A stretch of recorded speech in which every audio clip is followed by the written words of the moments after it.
Okay, last class में हमने कहाँ तक की बातें कर ली थी? कोई तो है लिख नहीं रहा।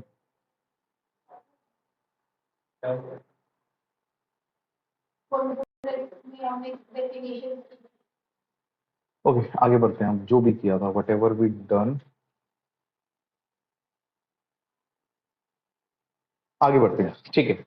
All contracts agreement and but all agreements are not contract. मानते हो इस बात को? क्यों? बिल्कुल। तो agreement plus enforceability equals to contract. तो वही जो हमने वो एक चित्र बनाया था जिसमें हमने लिखा था promise plus sorry offer plus acceptance equals to promise then plus consideration, वो सब। तो ये हमारे एग्जाम में आता है, पूछा जाता है। ठीक है। ट्रू फॉल्स में भी पूछा जा सकता है 1 मार्क्स का। 3 to 5 मार्क्स में आपसे बड़ा क्वेश्चन भी पूछ सकता है जो कि इंटर में पूछता ही है। तो दिस इज इंपॉर्टेंट। और यहाँ ना भी पूछे तो आप ग्रेजुएशन के जब एग्जाम देंगे वहां आपसे जरूर पूछा जाता है।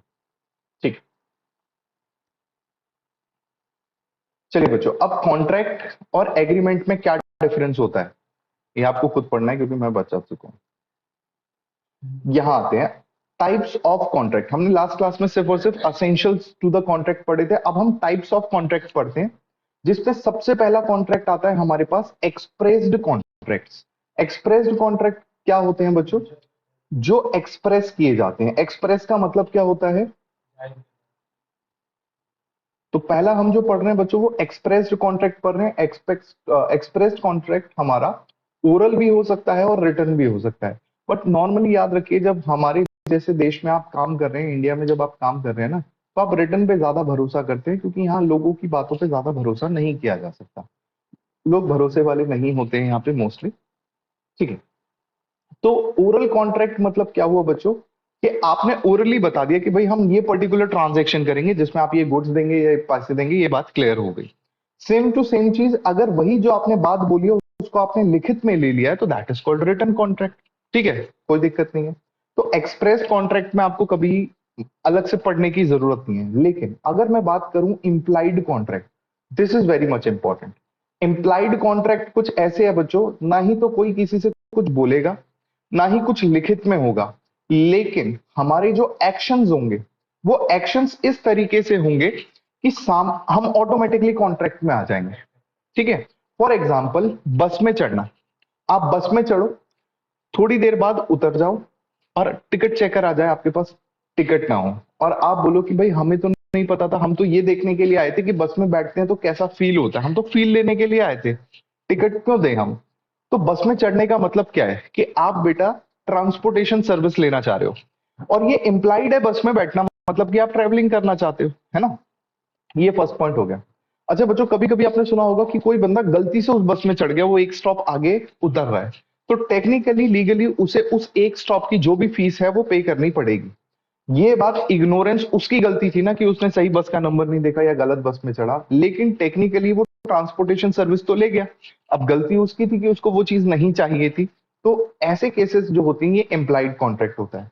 दूसरा एग्जांपल एम्प्लॉयड कॉन्ट्रैक्ट का, एक आप मॉल में गए बहुत बढ़िया से सलून में, सलून में जाके आप बैठ गए सीट में, उसने आपको एक हेयर कटिंग दे दी और उसके बाद बोला कि लाओ 300 रुपए हो गए। आपने कहा कैसे 300 रुपए, हम तो बस ये देख रहे थे आपकी जो कुर्सी है कितनी फ्लफी है, हम तो बस उसमें बैठ के देखना चाह रहे थे, हम चाहते ही नहीं थे कि तुम बाल काट दो, लेकिन तुमने बाल काट दिए, ये तो तुम्हारी गलती है। तो जब आप उस सीट पे बैठे हो तो उस सीट पे बैठने का मतलब ये इंप्लाइड है, यहाँ बोलने की कोई जरूरत नहीं है। कल को मैं कहता हूं कि भाई जिसको भी पढ़ना है वो यहाँ आ जाओ और कुछ फीस लगेगी, तो एक बंदा रैंडमली आ गया, फिर मैंने कहा फीस, कहते हैं नहीं सर मैं तो ऐसे ही आ गया बैठने के लिए, देख रहा था कि क्या हो रहा है। तो यहाँ पे अगर आप बैठ के, अगर कोई ऑनलाइन क्लास मेरी लिंक लेके ज्वाइन कर रहा है या यहाँ पे कोई बैठ रहा है, तो इसका क्या मतलब है, वो पढ़ने ही आ रखा है, सिंपल सा फैक्ट है। तो ये चीजें होती हैं इंप्लाइड कॉन्ट्रैक्ट, जहां पे आपके एक्शन से पता चल जाता है कि आप वो काम करना चाहते हैं। इसका एक और एग्जांपल देते हैं। जब बिड्स होती हैं, बोली लगती है जब किसी चीज की, तो आपको पता है बोली लगने के लिए आप हाथ उठाते हैं। दो जगह दो टाइप की बोली होती है, एक जिसमें हम अमाउंट बताते हैं, दूसरा जिसमें आप हैंड रेस करेंगे तो ऑटोमेटिकली एक पर्टिकुलर अमाउंट से वो बढ़ जाती है बिड। फॉर एग्जाम्पल कोई कोई बिड होती है जिसमें 1000 से बढ़ता रहेगा, बस आपको हाथ ऊपर करना है, 1000 से बढ़ जाएगा।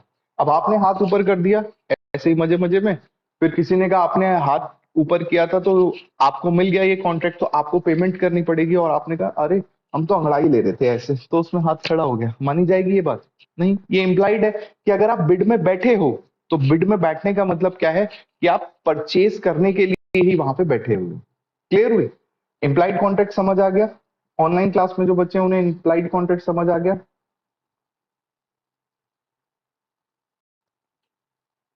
ठीक है। नेक्स्ट आता है बच्चों टेसिट कॉन्ट्रैक्ट। बिल्कुल भी बच्चों इसको याद करने की जरूरत नहीं है। टेसिट कॉन्ट्रैक्ट भी इम्प्लाइड कॉन्ट्रैक्ट की तरह होता है, जहां पे आपने क्या किया, वही कुछ एक्ट किया, कुछ एक्शन किया। जैसे आपने एटीएम से पैसे निकाल दिए, ठीक है, पैसे निकाल लिए, और पैसे निकालने के बाद फिर ओ माय गॉड ये पैसे भी देती है, मुझे तो नहीं चाहिए, वापस ले लो, वापस ले लो। तो काफी सारी चीज होती है ना, हम मजे मजे में करते हैं। तो मेरे जो गुड़गांव वाले ऑफिस में जो पार्टनर है, उनको ऐसी मैसेज आया कि भैया 2 मिनट में लोन हो रहा है पेटीएम पे। उन्होंने ओके ओके किया और 2 मिनट में पैसे आ गए। ठीक है, 2 मिनट में उनके अकाउंट में 5 लाख रुपए आ गए। अब उन्होंने कहा कि सर अब क्या करें? मैंने फिर उनको बताया सर पैसों का सही यूटिलाइज करते हैं, फिर हम लोग गोवा गए घूमने। तो उन्होंने सबका ट्रिप अपनी तरफ से वो किया, उनके पास पैसे आ गए थे। तो ये होता है, अगर लोन आ गया आपके अकाउंट में, बाद में आप बैंक को फोन करके थोड़ी बोलोगे कि हमें नहीं चाहिए। अगर तुम्हें नहीं चाहिए था तो क्लिक करने की जरूरत नहीं थी। हर बार वो पूछता है यस और नो का, तो आपको वहां नहीं करना चाहिए था। तो आपके एक्शन से ही पता चल जाता है कि आप वो काम करना चाहते हो। तो that is called tacit. Tacit contract और इम्प्लाइड कॉन्ट्रैक्ट में कोई फर्क नहीं होता है।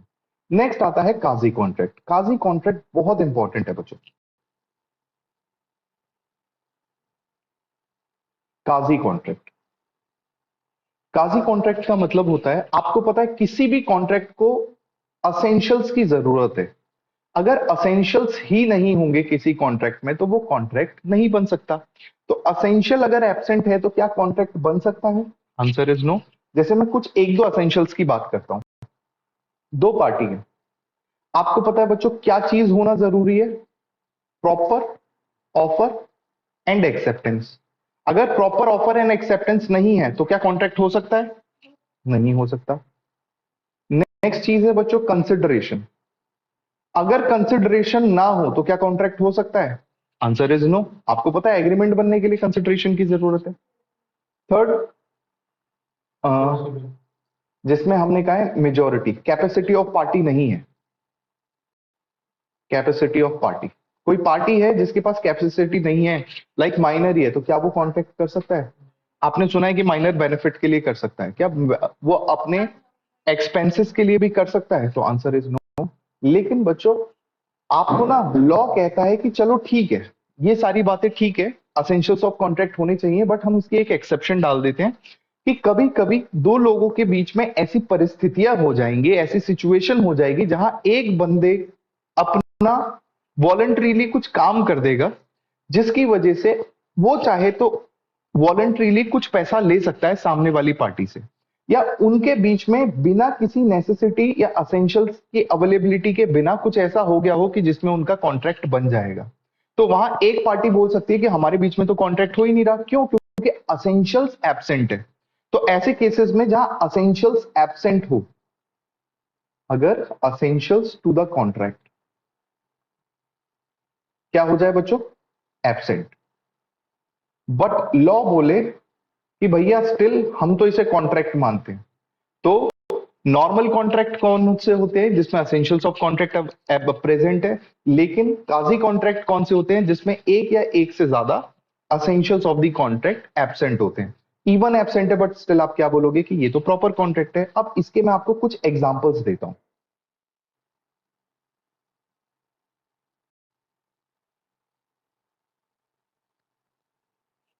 इसके कुछ एग्जांपल देता हूं। पहला एग्जांपल है, ये बच्चों मेरी बिल्डिंग है, ये फर्स्ट फ्लोर पे रहता हूं मैं, सेकंड फ्लोर पे रहती है सोनाली, ठीक है, और ये मान लेते हैं ये है लड़का आदित्य।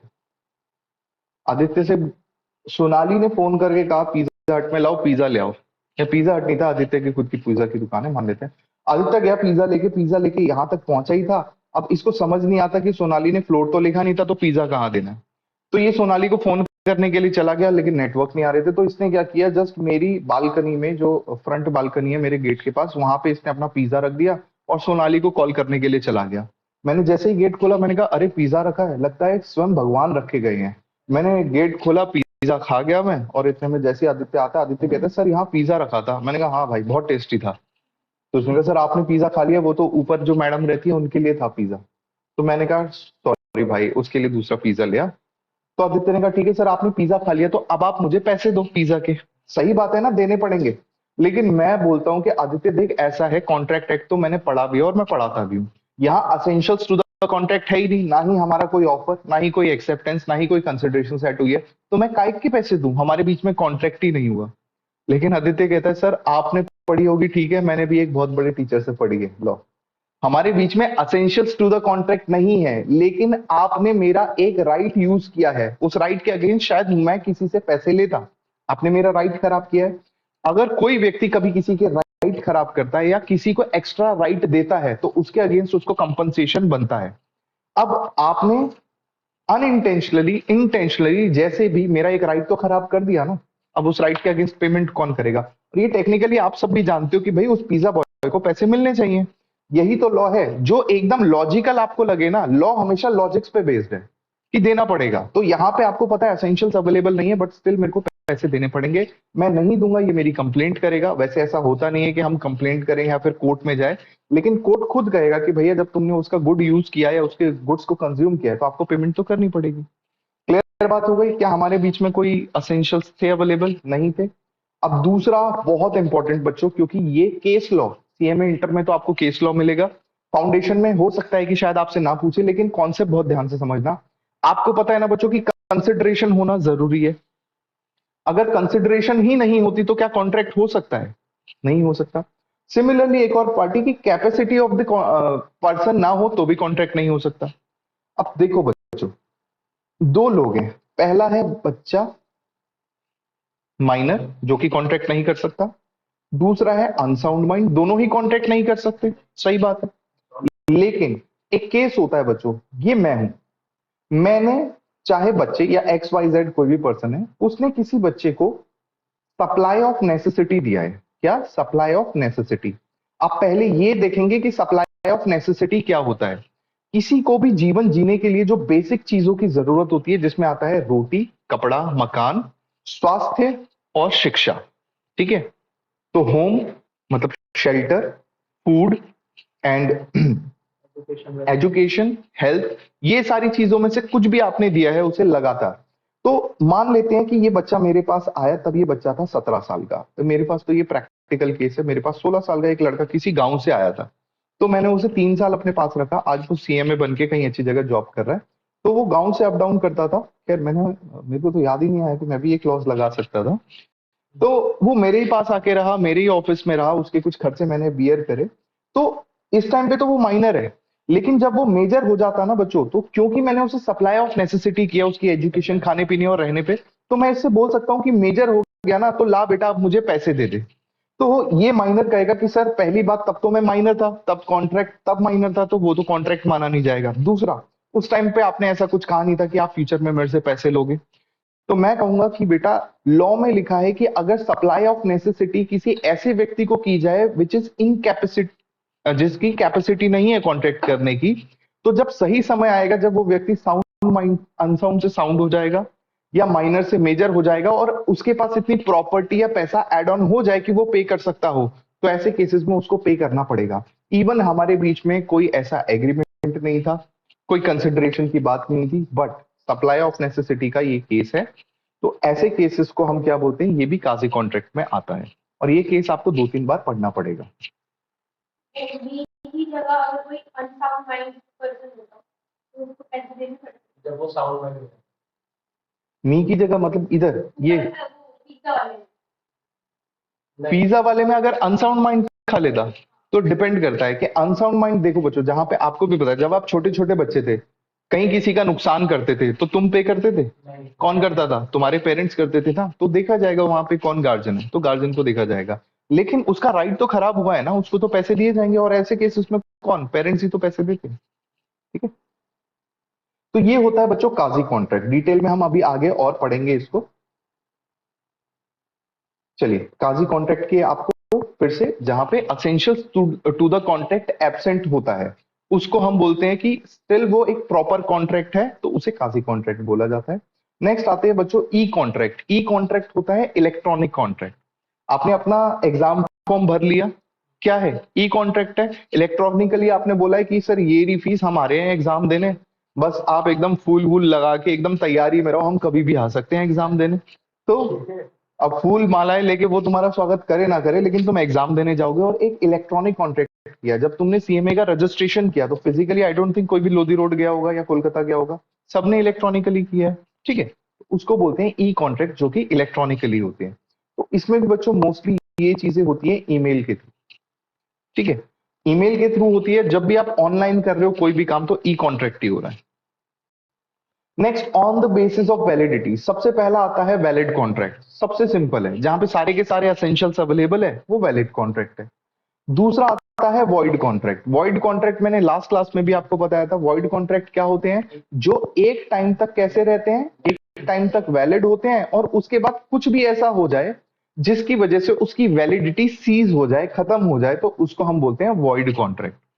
तो void contract are not void ab initio, वो स्टार्टिंग से वॉइड नहीं होते हैं, whereas void agreement are void ab initio. Okay. Next कहता है बच्चों वॉइडेबल कॉन्ट्रैक्ट, इसे भी आगे डिटेल में पढ़ेंगे, लेकिन फिलहाल मैंने आपको बता दिया था, जब भी फ्री कंसेंट एब्सेंट होता है, तो एक एग्रीव्ड पार्टी होती है, उस एग्रीव्ड पार्टी को राइट मिलता है कि वो चाहे तो उस एग्रीमेंट को वॉइड करा दे, चाहे तो उस एग्रीमेंट को वैलिड करा दे। तो जब एक पार्टी के चॉइस पे कॉन्ट्रैक्ट वैलिड या वॉइड हो सकता है, तो उसको हम वॉइडेबल कॉन्ट्रैक्ट कहते हैं। वॉइडेबल मतलब वॉइड हो सकता है, नहीं भी हो सकता, नहीं हुआ तो क्या हो जाएगा? वैलिड। नेक्स्ट कहता है बच्चों अनएनफोर्सेबल कॉन्ट्रैक्ट, ऐसे कॉन्ट्रैक्ट जो आप एनफोर्स कर ही नहीं सकते, ठीक है। मैं कहता हूं आदित्य ये ले बेटा 1 लाख रुपए ले, तेरी नई जॉब है, तुझे ना बाइपर से समुंदर का पानी पीछे करना है। तो समुंदर का जो पानी बीचेस पे आगे आता है, ये बाइपर से उसे पीछे कर सकता है क्या? तो मैंने इम्पॉसिबल टू परफॉर्म कोई चीज दे दी, तो ये अनएनफोर्सेबल हो जाएगा। कोई भी चीज अगर मैं लॉ के अगेंस्ट दूंगा, तो वो अनएनफोर्सेबल हो जाएगा। इलीगल कॉन्ट्रैक्ट, ये भी वही है, लॉ के अगेंस्ट हुआ तो इलीगल हो गया, ऐसे कॉन्ट्रैक्ट मतलब इलीगल कॉन्ट्रैक्ट्स उन्हें बोलते हैं। नेक्स्ट आता है बच्चों on the basis of execution, executed. इतनी थोड़ी बहुत इंग्लिश आपने पढ़ी होगी बच्चों। ईडी जिसके पीछे आता है वो थर्ड फॉर्म आ जाती है, इसका मतलब वो चीज हो चुका है। अब आपको पता है बच्चों, दो पार्टीज होगी, दो पार्टीज की अपनी अपनी ऑब्लिगेशंस होती हैं। अगर दोनों ने ही अपनी ऑब्लिगेशन कंप्लीट कर दी है, ठीक है, दोनों की ऑब्लिगेशन कंप्लीट हो गई, तो कैसा कॉन्ट्रैक्ट बोलते हैं? काम हो चुका है। जैसे मैं पढ़ा रहा था अपने पिछले बैच के बच्चे को, एग्जीक्यूटेड कॉन्ट्रैक्ट है, मेरी तरफ से पढ़ाना खत्म, उनकी तरफ से फीस खत्म, ठीक है। एग्जीक्यूटेड कॉन्ट्रैक्ट के बाद नेक्स्ट आता है, ये एग्जीक्यूटरी लिखना था यहाँ पे, एग्जीक्यूटेड ही लिखा है, जिसके पास बुक है वो यहाँ एग्जीक्यूटरी कर लेना। एग्जीक्यूटरी कॉन्ट्रैक्ट कहता है हमारे पास जो एग्जीक्यूट होना है, जहां पे किसी एक पार्टी ने अपनी, एक या दोनों पार्टी ने अपनी ऑब्लिगेशन पूरी ना की हो। उसके बाद आता है partly executed and partly executory, मतलब एक ने पूरी कर दी और एक ने पूरी नहीं करी। चलिए नेक्स्ट आता है on the basis of liability, बिल्कुल वही परफॉर्मेंस की तरह है। बाइलेटरल कॉन्ट्रैक्ट, जहां दोनों ही पार्टीज को अपनी अपनी परफॉर्मेंस देनी है। यूनिलेटरल कॉन्ट्रैक्ट, जहां एक बंदे ने तो परफॉर्म कर दिया है, दूसरे को परफॉर्म कर देना है, ठीक है। ठीक, अब डिटेल में आप ये पढ़ेंगे, एग्जांपल्स दे रखे हैं, जो समझ नहीं आएगा वो आप पूछ लेंगे मेरे से। ये देखो बच्चों, वॉइड कॉन्ट्रैक्ट की हम बात कर रहे थे, यहां पे बता रहा है कि वॉइड कॉन्ट्रैक्ट क्या होते हैं। तो आपने जो भी असेंशियल्स टू द कॉन्ट्रैक्ट पढ़े हैं ना, देखना यहाँ पे वो मिस हो जाएगा। जैसे सबसे पहले कहता है under mistake, mistake of facts. Mistake of facts जब होता है तब क्या नहीं होता है? Free consent. तो फ्री कंसेंट एब्सेंट हो गया। Consideration object agreement is unlawful, ये भी असेंशियल्स था कि लॉफुल कंसिडरेशन ऑब्जेक्ट होना चाहिए। मेड विदाउट कंसिडरेशन, कंसिडरेशन आपको पता है एसेंशियल्स है, तो यहां असेंशियल्स को हटा देगा। उसके बाद कहता है agreement by way of wager. अब वेज ऑफ वेजर, मेरे को कोई बताएगा वेज ऑफ वेजर का क्या मतलब होता है? नहीं पता? अब बता रहा हूं, आज के बाद याद रखना, specially this word wager. Wager का मतलब होता है बच्चों शर्त लगाना। आपको पता है कि कॉन्ट्रैक्ट तब होते हैं जब चीजें एकदम सर्टेन एंड डेफिनेट होती है, लेकिन जब हम शर्त लगाते हैं, तो शर्त आपको पता है ये तो एक ऐसी इवेंट पे डिपेंड करता है जो कि एकदम कंटिंजेंट है। वो चीज हो भी सकती है, नहीं भी हो सकती। मैं आपसे शर्त लगाता हूं कि आज बारिश होगी, 5,000 रुपए की ये शर्त लगा दी, और बारिश हो गई तो आप 5,000 रुपए दोगे। अगर बारिश नहीं हुई तो मैं आपको 5,000 रुपए नहीं दूंगा। क्यों? क्योंकि फिर मैं आपको ये सेक्शन 30 पढ़ा दूंगा कॉन्ट्रैक्ट एक्ट का। जब पैसे लेने, देखो लॉ यही है, जहां तक आपका फायदा है वहां तक यूज करो, जहां आपका नुकसान है बता दो। लॉ में तो ऐसा लिखा है। यही तो लॉ होता है कि आप लूप होल्स ढूंढते हैं लॉ के। चलिए, वॉइडेबल एग्रीमेंट ये आपको पता ही है, अनअनफोर्सेबल, ठीक है, इलीगल भी हो गया, एग्जीक्यूटेड। मेरे को ऊपर कुछ पढ़ाना था आपको, काजी, मेरे को काजी कॉन्ट्रैक्ट थोड़ा सा डिटेल में आपको पढ़ाना था।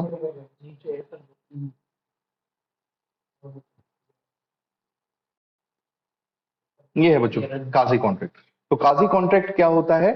नाइदर वर्ड स्पोकन, मतलब एक्सप्रेस्ड नहीं है, नॉर रिटन, एक्सप्रेस्ड नहीं है, लेकिन कंडक्ट ऑफ पार्टी, की पार्टी ने कुछ ऐसा कंडक्ट किया कि किसी ने किसी और का पिज्जा खा लिया, दूसरे ने, जब मैं नेसेसिटी सप्लाई कर रहा था तो बिंदास उसका फायदा उठाया। अब याद रखना बच्चों, जब नेसेसिटी आता है तो नेसेसिटी में जो जरूरत की चीजें होंगी, जैसे जब खाने में है तो उसे रोटी दाल मिल रहा है। अगर आप किसी से कहोगे कि बेटा मैं आज, तू बच्चा है, मैं तेरे को आज फरारी दे रहा हूँ और भविष्य में इसके पैसे लूंगा, तो आप नेसेसिटी सप्लाई नहीं कर रहे, आप उसे लग्जरी सप्लाई कर रहे हो। लग्जरी के अगेंस्ट आपके पास राइट नहीं रहेगा। वहीं अगर रोटी की जगह मैं उसे बर्गर पिज्जा खिला रहा हूं तो ये भी मेरे पास उसका राइट नहीं रहेगा। ठीक है। और but these are created by law. बाकी के कॉन्ट्रैक्ट कौन बना रहा है? दो पार्टी ही तो बनाती है आपस में, लेकिन यहां कौन बना रहा है? लॉ। तो जहां लॉ आके कॉन्ट्रैक्ट बना दे, लोगों के बीच में कुछ नहीं था, उसको हम काजी कॉन्ट्रैक्ट कहते हैं। ठीक है, ये बातें हमारी आगे हो चुकी हैं। इसको बच्चों आप एक बार बस रीड कर लेना।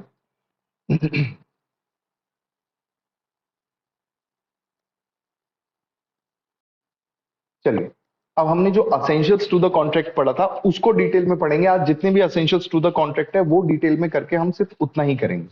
सबसे पहले आता है ऑफर। ऑफर का हमने लास्ट क्लास में भी डिस्कस किया था, जहां पे एक व्यक्ति किसी दूसरे व्यक्ति को पकड़ता है और कहता है कि तुम ये करो मेरे लिए या ये मत करो मेरे लिए, और वो व्यक्ति चाहता है कि सामने वाला व्यक्ति अपनी एक्सेप्टेंस दे दे या फिर अपना कंसेंट दे दे। तो आपको पता है, अगर मैं किसी को कुछ करने या ना करने के लिए बोल रहा हूं लेकिन मैं उसकी एक्सेप्टेंस नहीं चाहता, तो वो फॉर्मेलिटी होती है, वो ऑफर नहीं होता। वही बिल्कुल, जैसे मेहमानों को हम चाय पूछते हैं कि चाय आप लेंगे, ठीक है, और सोचो गर्मियों के दिन है और कोई कहता है हाँ हाँ बिल्कुल चाय लेंगे, तो कितना बुरा लगता है कि गर्मियों में एक तो तुम चाय पी रहे हो और हम गर्मी में रसोई में बनाएंगे। ठीक है, तो बच्चों कभी भी मेहमान आए, मैं आपको ट्रिक बताता हूँ कि आपको पूछना है कि चाय लेंगे, तो वो कहेगा हाँ लेंगे, तो बोलो ठीक है, जब आप जाएंगे ना बाहर एक टपरी वाला है वहां पे चाय मिलती है, वहां पे ले लेना। ठीक है, और कोई मेहमान आ रहा हो तो पहले ही बोलना कि आप ठंडा लेंगे गर्म लेंगे, तो वो बोलता है कि ठंडा लेंगे, तो बोलो कि नीचे ही दुकान है लेते हुए आना, ठीक है हम भी लेंगे। तो बेशरम हो जाओ। बेटा ऐसा करना मत, और किसी को मत बोलना कि हमारा टीचर हमें ये सब सिखाता है। चलिए, ये एक एग्जाम्पल दे रखा है बच्चों ऑफर का। ये है हमारे पास बहुत इंपॉर्टेंट चीज कि ऑफर को ऑफर बनने के लिए क्या चीज की जरूरत है। सबसे पहले टू पार्टीज। याद रखना है, जब मैं खुद से कॉन्ट्रैक्ट कर रहा हूं कि मैं कह रहा हूं यार, खुद से आप कह रहे हो कि तू पास हो जा तुझे गाड़ी दिलाऊंगा या तुझे गाड़ी दिलाऊंगी, तो आप खुद से बात कर रहे हो, खुद के लिए चैलेंजेस सेट कर रहे हो। आप पब्लिक में जाके अगर खुद से बात करते हो तो लोग आपको समझते हैं कि यार ये थोड़ा सा हिला हुआ है, लेकिन आपको पता है जो भी समझदार लोग होते हैं वही खुद से बात करते हैं। तो आप भी खुद से बातें करा करो, लेकिन लिमिटेड। अगर दिन भर खुद से ही बातें करते रहोगे तो वो भी एक गलत इंप्रेशन औरों को देता है। नेक्स्ट, ये बात क्लियर है बच्चों, offer must be communicated to offeree. अगर ऑफर ही ऑफरी तक नहीं गया, वो हमने केस किया था ना, जो बच्चे को लेके आता है दूर से लेकिन उसे ऑफर ही नहीं पता था, तो इनाम कैसे देंगे क्योंकि तुम्हें ऑफर ही नहीं पता था। तो ऑफरी मतलब बच्चों जिसको आपको मैसेज देना है। ठीक है, अब मेरे को, सॉरी सॉरी, मेरे को नहीं, मान लेते हैं बच्चों स्कूल में एक बंदा था एक्स, उसे वाई नाम की लड़की पसंद थी, तो उसने अपने सारे दोस्तों को बता दिया मुझे वाई पसंद है, वाई पसंद है, वाई पसंद है, बट वाई को पसंद ही नहीं है, तो इनके बीच में आगे जाके कुछ हो सकता है क्या? कुछ नहीं हो सकता। तो इसीलिए बेटा जिसको आपको कम्युनिकेट करना उसको कम्युनिकेट करना तो जरूरी है। यही चीज नॉर्मल कॉन्ट्रैक्ट में भी होती है। नेक्स्ट कहता है an offer must show willingness of offer, mayor telling plant is not offer. जैसे मैं कहता हूं कि यार मैं सोच रहा हूं नौशाद की मैं तेरा फोन खरीद लूं, क्या ये ऑफर है? मैं तो सोच रहा हूं, सोचने को तो मैं ये भी सोच रहा हूँ कि ताजमहल अपने नाम करवा लूं, क्या ये ऑफर होगा? नहीं होगा। तो यही कह रहा है कि सिर्फ प्लान बताना ऑफर नहीं होता है। नेक्स्ट कहता है the offer must be made with a view to obtaining assent of offering. ये बहुत इंपॉर्टेंट है। ठीक है बेटा? तो जब मैं आपसे कह रहा हूँ कि चलो बेटा मूवी देखने चलोगे और आप कहते हो हाँ, अब फिर मैं कहता हूँ नहीं बेटा आज तो पढ़ाई करनी है, आज पढ़ाई बहुत जरूरी है, तो मेरा एम ही नहीं था आपसे हाँ लेने का, आपका एसेंट लेने का, तो दैट मीन्स मैंने ऑफर दिया ही नहीं, मैंने तो आपको लालच दिया जिसमें फंस गए आप।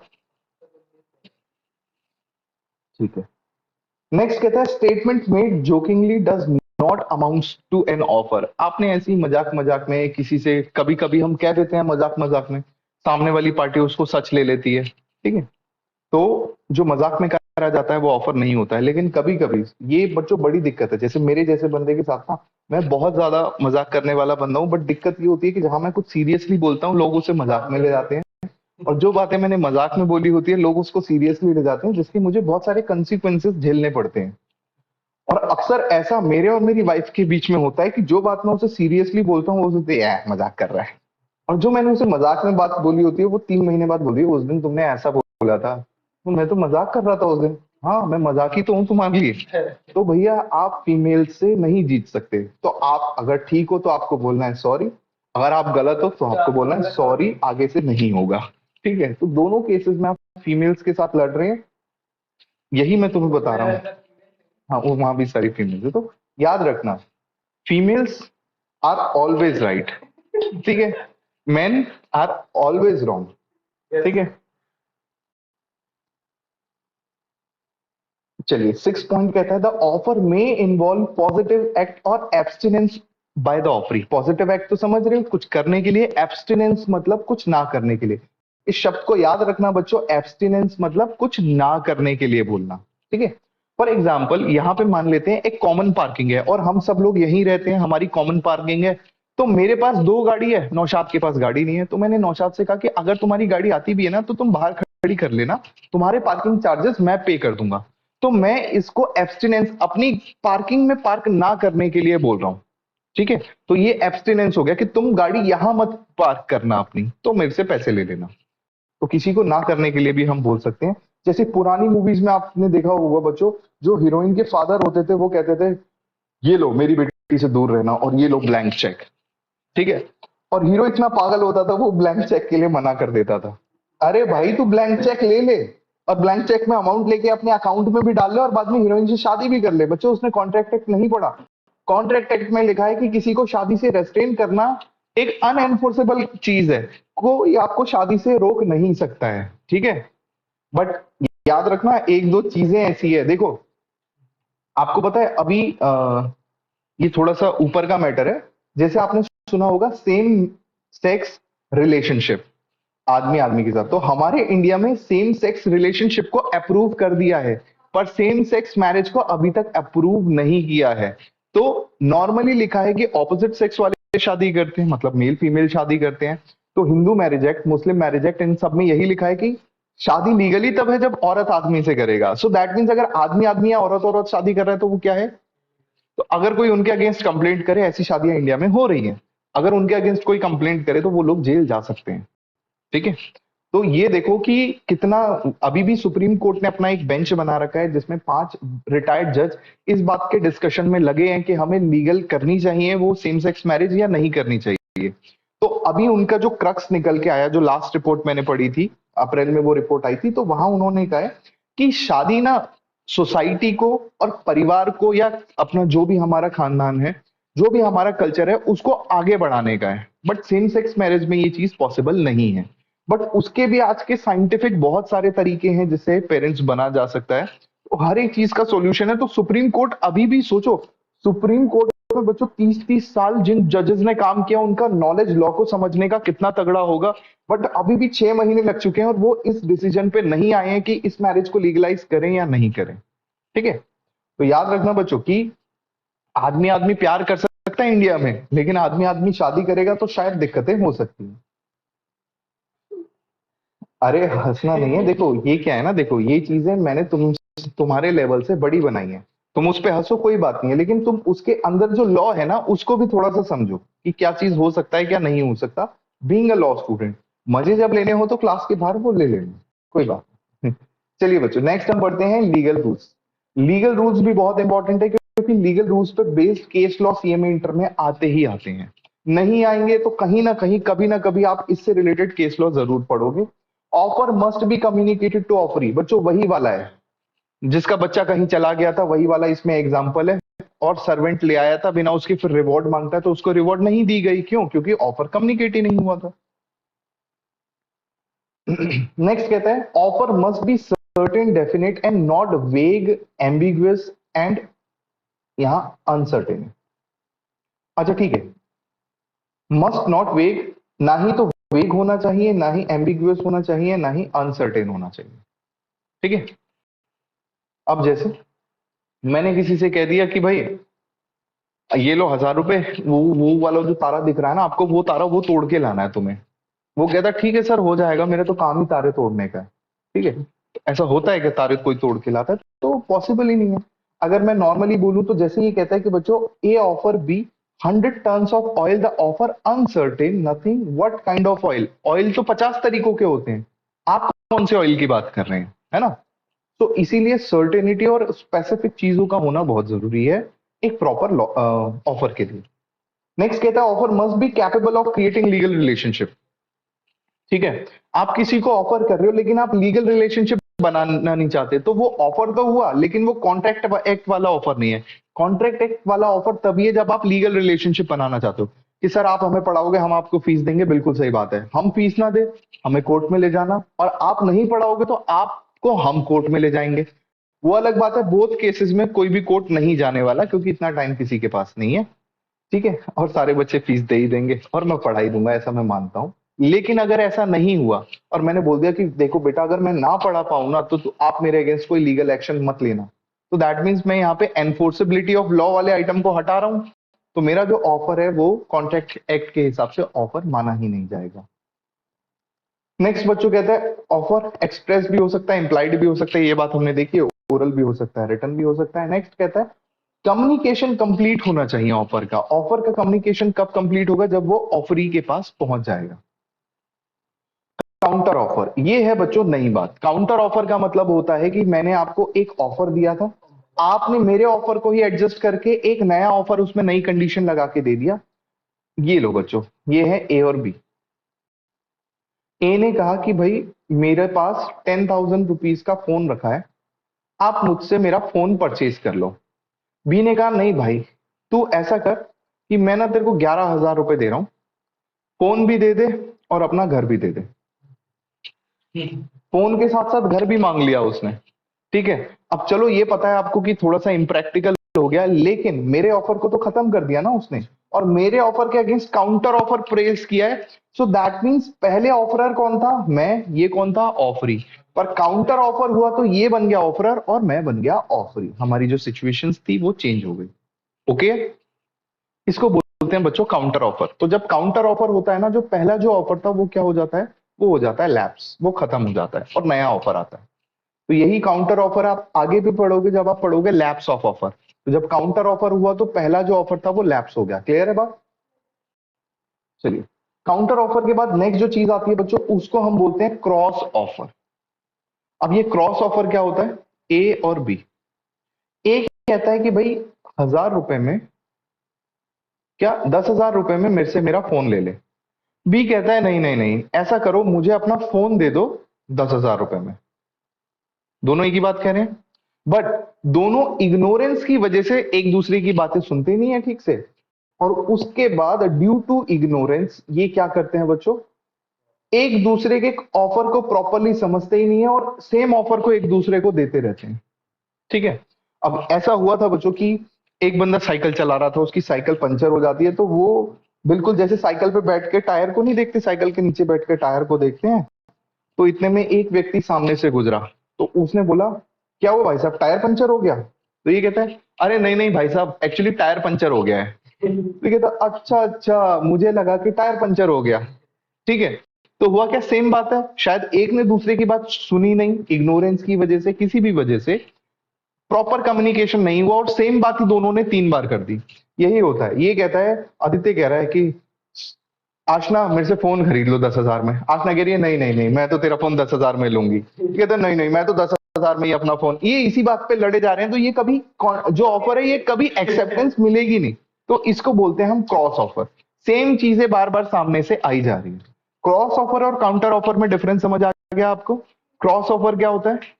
जहां पे सेम ऑफर बार बार दिया जाएगा। काउंटर में आपके पुराने ऑफर को काउंटर करके एक नया ऑफर दिया जाएगा। बिल्कुल, वो लैप्स हो जाएगा। नेक्स्ट आता है the offer must not thrust the burden of acceptance to the offeree. मतलब मैंने ऑफर दिया है कि मेरा फोन तो तुम्हें खरीदना ही पड़ेगा, तो क्या ये ऑफर है कि तुम्हें करना ही पड़ेगा? तो भैया आप बर्डन नहीं डाल सकते, क्योंकि वहां पे एक कॉन्सेप्ट आता है फ्री कंसेंट का, कि भाई जो एक्सेप्ट कर रहा है वो एकदम फ्री कंसेंट से एक्सेप्ट करेगा। ऐसा थोड़ी है कि भाई ऐसा है देखो कि तुम्हें तो हाँ बोलना पड़ेगा वरना मैं नस काट दूंगा तुम्हारी, ठीक है? तो यहाँ फ्री कंसेंट अवेलेबल नहीं है। तो जब फ्री कंसेंट अवेलेबल नहीं है तो फिर क्या होगा? वॉइड हो जाएगा। वॉइड तो खैर हो ही जाएगा, बट ऐसे ऑफर को प्रॉपर ऑफर नहीं माना जाएगा। ठीक है बच्चों, ऐसे पर्टिकुलर जो ऑफर होते हैं ना जहां आपको एक्सेप्ट करना ही होगा, ऐसे घरों वाले में हो, जैसे ना जब हम घर में होते हैं ऐसा होता है, हमारे पेरेंट्स हमें कुछ कह देते हैं, है ना, कि बेटा जाके ये सामान ले आओगे। अब तुम हाँ बोलते हो तो लाना पड़ेगा, ना बोलते हो तो पिट के लाना पड़ेगा। So that is the difference, कि आपको पिट के लाना पड़ेगा, है ना। सेम टू सेम बच्चों, जो हस्बैंड वाइफ होते हैं उनके बीच में भी ऐसा होता है। देखो वाइफ कुछ कहती है ना, तो हस्बैंड को या तो वो खुशी के साथ करना पड़ेगा या फिर दो बातें सुन के करना पड़ेगा, बट करना तो पड़ेगा। ठीक है, तो इसीलिए हाउस होल्ड में बोला गया कि हाउस होल्ड में आप इन सारे कॉन्सेप्ट्स को देखोगे ही नहीं, आप कमर्शियल लाइफ में देखोगे ना। हाउस होल्ड में तो इतने सारे एग्जाम्पल हो जाते हैं ना इसके। Next, offer must be distinguish from invitation to offer. अब आता है बच्चों नया कॉन्सेप्ट हमारे पास। मुझे पता है कि तुम यही पूछ रही थी और गलत गलत पूछ रही थी। चलो अब बात करते हैं बच्चों हम आपसे, इनविटेशन टू ऑफर क्या होता है। इनविटेशन टू ऑफर, जहां पे बच्चों पहली चीज है, अगर ऑफर दिया जा रहा है, अगर ऑफर दिया जाता है, देने वाली पार्टी को हम क्या बोलते हैं? और जिसको ऑफर दिया जाता है वो कौन होता है? क्लियर? लेकिन अगर इनविटेशन टू ऑफर दिया जाता है, जो दिया जाता है उसको बोलते हैं पर्सन, जिसको मिलता है वो होता है ऑफरर। अगर ऑफरर इस इनविटेशन टू ऑफर को मान लेता है तो फिर ये ऑफर देता है किसको? इस पर्सन को, तो ये बन गया ऑफरिंग। ठीक है, एग्जाम्पल, पहला एग्जाम्पल बच्चों, आपने ये तो पढ़ा है कि कंपनी शेयर इशू करती है, और जब आप 12th क्लास में थे आपने इशू ऑफ शेयर के बारे में पढ़ा भी था। फिर आपको पता होता है कि कंपनी शेयर इशू करती है, तो जब कंपनी शेयर इशू करती है तो एक न्यूज़पेपर में छाप दिया कि भाई हम अपने शेयर इशू कर रहे हैं। तो this is invitation to offer, कि आओ हमारे शेयर्स के लिए एप्लीकेशन करो। इसलिए जो व्यक्ति शेयर खरीदता है वो शेयर के लिए अप्लाई करता है, एप्लीकेशन देता है। तो दैट मीन्स अप्लाई कर रहा है कि भाई मैं आपके शेयर लेना चाहता हूं, मुझे एलोकेट कर दो। तो शेयर अलॉट बाद में होते हैं, पहले अप्लाई होता है ना। तो दैट मीन्स जो अप्लाई कर रहा है वो रिक्वेस्ट कर रहा है, तो ऑफर वो दे रहा है।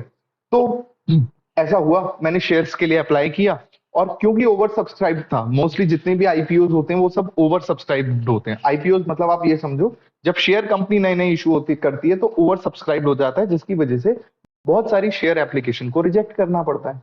तो अब मैंने भी कंपनी के शेयर के लिए अप्लाई किया था, मैंने कहा था 1 लाख शेयर मुझे दे दो, मेरी एप्लीकेशन रिजेक्ट कर दी। मैंने कोर्ट केस डाल दिया कि पहले तो इन्होंने ऑफर दिया कि हमारे शेयर खरीद लो, जब शेयर मांगे तो मुझे शेयर नहीं दिए। तो कंपनी क्या बोलेगी कि सर हमने आपको ऑफर नहीं दिया था, हमने आपको क्या दिया था? Invitation to offer. और अगर आप इनविटेशन टू ऑफर को एक्सेप्ट करते हो तो आप हमारे पास आओगे ऑफर लेके कि हमें शेयर दे दो। इसका दूसरा एग्जांपल है बच्चों, आपने कभी भी ये वर्ड सुना है मार्केट में जाते हो तो? Sale, 50% sale, 30% sale. तो सेल में अगर लिखा हुआ है ना 50% सेल, 30%, तो ये आपको बुला के लाने के लिए कि आप अंदर तक आओ और आप बोलो कि हमें ये सेल वाला कपड़ा चाहिए। अगर वो कहता है नहीं नहीं ये वाला तो अवेलेबल नहीं है, या बोलता है कि इसमें जो 50% डिस्काउंट है वो नहीं है, तो यहाँ पे आप ये नहीं बोलोगे कि एक तो पहले तुमने ऑफर दिया 50% पे ले लो डिस्काउंट पे, आप दे नहीं रहे। तो वो बोलेगा कि भैया ऑफर नहीं था, ये जो 50% सेल हमने लिखा है ना, ये इनविटेशन टू ऑफर है, कि आप इसको देख के हमारे पास आओ और बोलो कि हमें ये खरीदना है। तो ऑफर हम लोग जो दुकान के अंदर जा रहे हैं सेल को देखने के बाद वो देते हैं। तो ये सेल जो होता है, जो शेयर होता है, ये इन्विटेशन टू ऑफर है। ओके, तो क्लियर हो गया बच्चों offer and invitation to offer. अभी आगे डिफरेंस आएगा, एक छोटा सा डिफरेंस बिटवीन है, ये देख लेते हैं बच्चों। ये कहता है ऑफर में show his readiness to enter into contract and called an offer, कि जाओ ऑफर होगा, ऑफर का रिजल्ट क्या बनेगा, एग्रीमेंट या कॉन्ट्रैक्ट। लेकिन इनविटेशन टू ऑफर है बच्चों, उसका रिजल्ट क्या बनता है, ऑफर। नेक्स्ट कहता है पर्पस क्या है, कॉन्ट्रैक्ट में एंटर करना, यहां पर्पस क्या है, ऑफर में एंटर करना। Result contract, result offer. Example दे रखा है, कोई भी एग्जाम्पल ले लो यहाँ पे, प्रोस्पेक्टस इशू बाय कंपनी।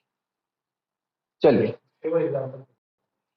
क्या, ये कोई बात नहीं, कोई भी एग्जांपल ले ले, वही है कि मैंने कहा कि आ जाए यहाँ पढ़ ले, ये ऑफर है, इनविटेशन टू ऑफर। चलिए बच्चे, kinds of offer, expressed offer आपको पता चल गए, इम्प्लाइड पता चल गए, specific offer and general offer. बिल्कुल बिल्कुल, स्पेसिफिक पर्सन के लिए होगा, स्पेसिफिक है। अगर ये पब्लिक के लिए है, पब्लिक में जब भी कोई चीज आती है बच्चों, जब भी कोई चीज पब्लिश होती है तो वो पब्लिक के लिए है। फॉर एग्जाम्पल जब हमने बात करी कि शेयर इशू हो रहा है, तो ये एक जनरल ऑफर है, कोई भी ले सकता है। लेकिन मैं कह रहा हूं कि सीएमए के एग्जाम है, तो क्या हर बच्चा दे सकता है, जो सीएमए का स्टूडेंट है सिर्फ वही दे सकते हैं, तो स्पेसिफिक ऑफर है। तो अब जनरल ऑफर का आपको एक केस स्टडी दे रहा हूं बच्चों। आपको ये पता है कि अगर स्पेसिफिक ऑफर है, जैसे मैं कहता हूं कि भाई मेरे पास आके पढ़ लो, मैं एक एक बच्चे को जानता हूं, बाय नेम जानता हूं, स्पेसिफिक ऑफर है, तो मैं आप सबके साथ इंडिविजुअली डील कर सकता हूं, हमारे पास एक दूसरे के अगेंस्ट राइट एंड ऑब्लिगेशंस रहेंगे।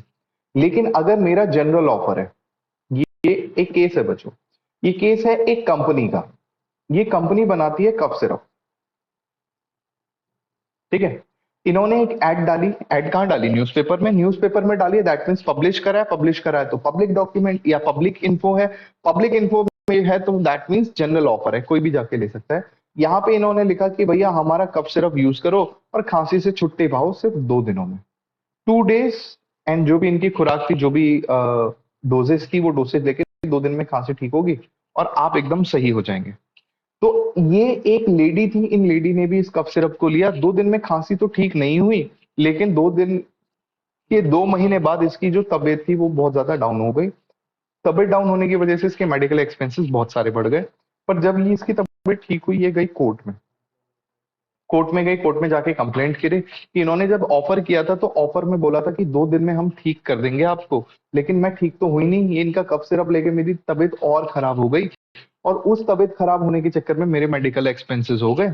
तो जो कंपनी के डायरेक्टर साहब गए थे उस कोर्ट केस को देखने के लिए, डायरेक्टर कहते हैं सर मैं तो जानता नहीं ये लेडी कौन है, मेरे को तो पता भी नहीं ये लेडी कौन है। तो फिर कोर्ट ने उसको फटकार लगाई और बोला कि भाई तू नहीं जानता तो क्या हुआ, तूने न्यूज़पेपर में छापा था, और न्यूज़पेपर में छापने का मतलब क्या है, एडवर्टीजमेंट करने का मतलब क्या है, कि जनरल पब्लिक को आप इनवाइट कर रहे हो आपका प्रोडक्ट ले ले। तो जब जनरल पब्लिक आपका प्रोडक्ट लेगी तो ये कंडीशन उन सब पे अप्लाई होगी जो आपकी इस एड को देख के आपका प्रोडक्ट को ले रहे हैं। तो इसने भी इस एड को देख के प्रोडक्ट को लिया था, तो आपको कंपनसेट तो करना पड़ेगा, तो मेडिकल एक्सपेंसेस तो कंपनसेट करवाए करवाए, प्लस उसका जो टाइम खराब हुआ उसका कंपनसेशन अलग से दिया। तो ऐसा होता है ना बच्चों कि कफ सिरप लेने के बाद और ज्यादा खांसी हो गई। आपको पता है बच्चों, अभी इंडिया में कुछ 5 फैक्ट्रीज हैं जो कफ सिरप बनाती थी जिनको बैन किया गया है। क्यों, क्योंकि I don't know the name of the country, जहां पे यहाँ से एक्सपोर्ट किया था माल, वहां जिन बच्चों ने कंज्यूम किया उन सारे बच्चों की डेथ हो गई। हमारे देश में जो दवाइयां बनती है, आपको पता है बच्चों, मेरे एक भैया हैं, ही इज डॉक्टर, तो वो डॉक्टर की सिर्फ कंसल्टेंसी देते हैं, और वो जो भी कंसल्टेंसी है वो इंडिया से बाहर देते हैं। तो वो बता रहे थे कि विदेशों में ना जो सारी दवाइयां बैन है, वो सारी दवाइयां इंडिया में चलती है, ठीक है। जैसे ना आपको अगर बुखार हो जाता है, आपने सुना होगा बुखार हो गया, पैरासीटामोल होगी, डोलो, आपने ये डोलो पता है, ये बैंड है बच्चों, बाहर दूसरे देशों में जितनी भी अच्छी कंट्रीज है हर जगह ये बैंड है। वहां सिंपल बोला जाता है, अगर पेन है आपको सहना पड़ेगा, आपको दवाई नहीं खानी है। क्यों, क्योंकि हर एक जो दवाई खाई जाती है वो कहीं ना कहीं आपको कमजोर करती है। आपको पता है अगर कोई बंदा दिन में 2 डोलो खा ले तो उसका अगले 2-3 महीने के लिए लिवर कम उस पे काम करेगा, और जिसने ज्यादा डोलो खा रखी होगी उसका लिवर एक ना एक टाइम पे फॉर श्योर काम करना बंद करेगा। तो हमें तो दर्द होता है, कुछ होता है, हम डोलो या फिर सूमो ऐसे करके अलग अलग दवाइयां होती हैं वो कंज्यूम कर लेते हैं। बट कभी भी बच्चों ये चीज आप भी याद रखना, कोई भी दवाई आप कंज्यूम कर रहे हैं जरा एक बार गूगल करना, क्या वो दवाई लेना ठीक है या नहीं है, उसके बारे में जो भी पॉजिटिव आपको वो मिलेंगे वो सब कंपनी के ही होंगे जो मैन्युफैक्चर कर रही है। बट हर एक चीज जो दवाई होती है वो मोस्टली नुकसान देती है, ठीक है। इसीलिए गो टू आयुर्वेद और होम्योपैथ अगर कोई बड़ी चीज दिक्कत है। छोटी मोटी दिक्कत है तो दर्द सहना ही बेटर होता है। ठीक है, चलिए, तो ये था बच्चों जनरल। आपको जनरल ऑफर समझ आ गया होगा। जनरल के बाद बच्चों क्रॉस ऑफर कर लिया, काउंटर ऑफर कर लिया, and standing open continuous offer, वो ऑफर जो हमेशा खुले रहते हैं। ठीक है, 15 मई तक ओपन ऑफर है, आओ सीएमए का एग्जाम दो, ओपन ऑफर है। बट ये ओपन के साथ साथ स्पेसिफिक ऑफर भी है कि ये सिर्फ और सिर्फ सीएमए के बच्चों को होगा। चलिए, ऑफर की बात हमारी हो गई कंप्लीट। नेक्स्ट आगे बच्चों लैप्स ऑफ ऑफर। कब ऑफर खत्म हो जाता है? तो सबसे पहले कहता है by communication of notice of revocation. मैंने आपको ऑफर दिया था, मैंने ऑफर किया था कि भाई मेरा फोन खरीद लो, बट उसके बाद मैंने अपना ऑफर रिवोकेट कर लिया। तो जो बच्चे अभी लॉ के लिए नए हैं, वो रिवोकेशन का मतलब याद रखना बच्चों, किसी भी चीज को वापस ले लेना। मोस्टली ऑफर को या अपने राइट को वापस ले लेना रिवोकेशन होता है।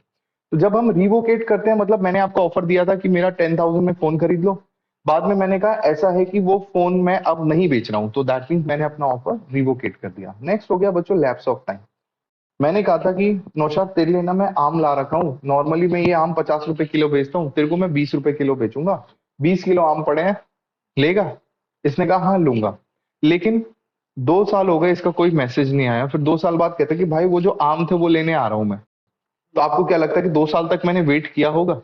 तो ऑफर टाइम के साथ साथ अपने आप लैप्स हो जाता है। वही CMA foundation exam, inter exam, final exam आपको भरना है एग्जाम फॉर्म, 15 मई तक की डेट है।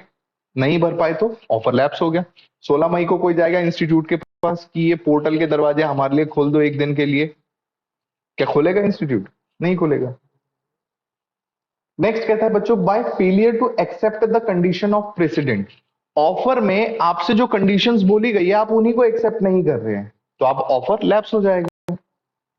बाय डेथ और इंसेनिटी ऑफ ऑफरर, जिसने ऑफर दिया था उस व्यक्ति की ही डेथ हो जाए, तो ऐसे केसेस में जो ऑफर होता है वो लैप्स हो जाता है। बट सोचो बच्चों, ऑफर कॉन्ट्रैक्ट बनने से पहले अगर लैप्स हो जाए तब तो कोई दिक्कत नहीं है, लेकिन ऑफर शुरू हो चुका था, कॉन्ट्रैक्ट बन चुका था, उसके बाद लैप्स हो जाए तो कितनी दिक्कत है। सोचो बच्चों ध्यान से, ए व्यक्ति,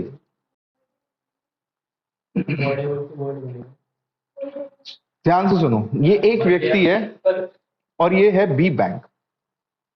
बैंक ने कहा कि भैया क्रेडिट कार्ड वाले क्रेडिट कार्ड ले लो, ये क्रेडिट कार्ड दे रहे हैं सबको छाप छाप के। ए ने ले लिए, ए ने इससे 10 क्रेडिट कार्ड ले लिए और 10 क्रेडिट कार्ड की लिमिट थी 10 लाख रुपए की, और इसने 1 करोड़ की शॉपिंग कर ली। और ये अच्छा बंदा था, ये वापस करना चाहता था, लेकिन 1 करोड़ की ये करने के बाद इसकी गर्लफ्रेंड इसको छोड़ के भाग गई, जिसकी वजह से इसने अपना मानसिक संतुलन खोल दिया और ये अनसाउंड माइंड हो गया। अरे तू तो पर्सनल हो गया नौशाद। चलो दूसरा एग्जांपल ले लेता हूँ, इस बंदे की डेथ हो गई। हम कहा तू पर्सनल हो जाएगा, तो अभी यहाँ ध्यान दे, ठीक है, उसकी यादों में मत खो। ठीक है, सो इस बंदे की डेथ हो गई। डेथ होने के बाद कॉन्ट्रैक्ट तो क्रेडिट कार्ड और ए के बीच में था, तो क्या इनको क्रेडिट कार्ड के अगेंस्ट कुछ भी मिलेगा? पूरा का पूरा एनपीओ हो गया, नॉन परफॉर्मिंग एसेट्स हो गया, तो बैंक को तो नुकसान हो गया ना। और पता है बैंकों को ऐसा नुकसान होता रहता है, इसलिए बैंक जिसको किसी भी टाइप का लोन देती है या इवन क्रेडिट कार्ड देती है अच्छे लिमिट के, उनसे कुछ पैसे ले लेती है, कुछ फीस लेती है। आपको पता है ना, जो अच्छे क्रेडिट कार्ड होते हैं उनकी फीस होती है, उन फीस से उन बंदे का इंश्योरेंस करवा देती है कि अगर कुछ इसको हो जाए ना तो आप हमें इंश्योरेंस का पैसा दे देना, जिनसे उनका जो लॉस है वो थोड़ा सा रिकवर हो जाता है। 100% तो लॉस कभी भी फिनिश नहीं होता। तो देखो, आपका जो लोन ले रहा है वो भी आपका इंश्योरेंस करवाता है। ठीक है, मैंने भी ऐसे एक ओडी सर्विस दे रखी है जो कि सिर्फ प्रोफेशनल लोगों को ही मिलती है, ओडी सर्विस। तो उसमें उन्होंने मेरा भी इंश्योरेंस करवा रखा है। तो मैंने पूछा था कि जो कर रहा था बंदा, वो भी मेरा स्टूडेंट ही था, मैंने कहा ये इंश्योरेंस क्यों? कह रहा है कि सर आपको कुछ हो गया। तो ये मैंने कहा बात तो सही है, देखो मुझे कुछ हो जाता है तो उनका तो नुकसान है ना। वो तो ये कहेंगे कि भैया बंदा 20 लाख रुपए लेके चला गया, तो उन्होंने मेरे 20 लाख का इंश्योरेंस भी करवा रखा है। अब उस इंश्योरेंस के अगेंस्ट बैंक को पैसा मिलेगा, मुझे पैसा नहीं मिलेगा। ठीक है, लो ये बात भी हो गई हमारी खत्म। आगे बढ़ते हैं। बैंक फायदा उठा सकता है, जैसे कि आपने कोई ओवरड्राफ्ट को पैसे उठाए नहीं, अब खत्म हो गए, तो इंश्योरेंस का पैसा ले सकते हैं ना। आप क्यों कह रहा है एक्स वाई जेड बोल देता, मुझे क्यों खत्म कर रहे हैं? इतना प्रैक्टिकल मत लो। नहीं, वो एक पीरियड तक होता है और कॉन्ट्रैक्ट के ये टर्म्स होते हैं कि जब तक हमारा मैंने ओडी फिनिश कर दी तो ऑटोमेटिकली वो अपने आप खत्म हो जाएगा। आपको ये भी एक केस बताता हूं बच्चों, ये एक्चुअल केस है। ये एमपी का केस है। एमपी में ना देखा जा रहा था कि कुछ लोगों को ना सरेआम गोली मार दे जा रही है। एमपी के अलग अलग एरिया में ऐसा हो रहा था। तो जब 10-15 लोग अलग अलग जगहों पे मर गए ना, तो पुलिस वाले ना केसेस को देखते हैं कि ऐसा सिमिलर केस और कहाँ हुआ। तो जब वो 15 केस की फाइल एक जगह इकट्ठी हुई ना, तब पता चला ये सारे के सारे लोग फॉरेन में जॉब करते थे, और ये सारे के सारे लोग फॉरेन में एक ही कंपनी में जॉब करते थे। तो यही एमपी का एक बंदा था जो इन्हें उस कंपनी में भेजता था, और उस कंपनी में एम्प्लॉय बना के उनका इंश्योरेंस करवाता था। अब विदेशों में जो इंश्योरेंस होता है उसमें प्रीमियम कम होता है, कंपनसेशन ज्यादा होता है। तो इन सबका 1 करोड़ रुपए का कंपनसेशन होता था जब इन लोगों को कुछ होता था। तो ये कहता था कि क्योंकि मैं एम्प्लॉयर था तो ये लो इसके 10 लाख इंश्योरेंस के पैसे हैं। अब ये सब लेबर क्लास लोग होते थे, तो जब 10 लाख इनकी फैमिली को मिलते थे ये सोचते थे कितना अच्छा बंदा है ये।